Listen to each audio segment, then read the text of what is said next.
ကျမတို့ဇူကမောင်စေးရုံကနေမျိုးဖြစ်တဲ့ကိုခိုင်မျိုးမှာဖွင့်လာတာဆိုတော့တရက် OPD ပြရလို့ရှိရလားဆိုပြီးစိတ်ဝင်စားနေတဲ့လူတွေအတွက်ကျမတို့ OPD ကိုလိုက်ပြမှာဖြစ်ပါတယ်ဒါဆောင်ရွေးကိုရိုင်းက24နိုင် in-house နေပြီးကြည့်ပေးနေရဆိုတော့လာပြရလို့တော်တော်များရပေါ့နော်တွေးဆက်ထားလို့တွေးစစ်အဖြေစောင့်နေသူကစားစေယုံမှာလေအထွေထွေယောဂကုသမားတော့ပေါ့နော် physician လည်းရှိရယ်ပြီးရင်အထွေထွေခွဲစိတ်ထုကူစာခြင်းလည်းရှိရယ်ပြီးလို့ရှိရင်OG ပေါ့နော်အဲ့တာဖာမီရဲ့ထုကူဆရာဝန်ကြီးလည်းရှိရယ်ပြီးတော့အယိုးကျော်ထုကူဆရာဝန်ကြီးအော်တိုလည်းရှိတယ်ပေါ့နော်ပြီးလို့ရှိရင်ကလေးထုကူဆရာဝန်လည်းရှိသေးတယ်နောက်ပိုင်း ultrasound တွေတက်မှန်နေရိုက်မယ်ဆိုတော့လည်း ultrasound တက်မှန်အတွက် radiology တက်မှန်ထုကူဆရာဝန်ကြီးလည်းရှိရယ်ကျမတို့စီမှာပေါ့နော်ဒီ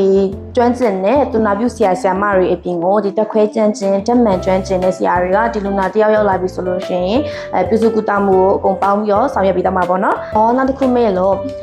ကျမတို့စီမှာကိုကာယကျန်းမာရေးဆရာမ physiotherapist ဆရာမတွေရှိရနော်။ကျမတို့ဇီဝကမောင်စီရုံကိုလာပြချင်တဲ့သူတွေအတွက်ဆရာမကလိစာပြပြပေးမယ်နော်။ကျမတို့စီရုံကရှမ်းပြည်နယ်မြောက်ပိုင်းကုတ်ခိုင်မြို့ရပ်ကွက်၄ပန်းချန်စီနာမှာရှိရနော်။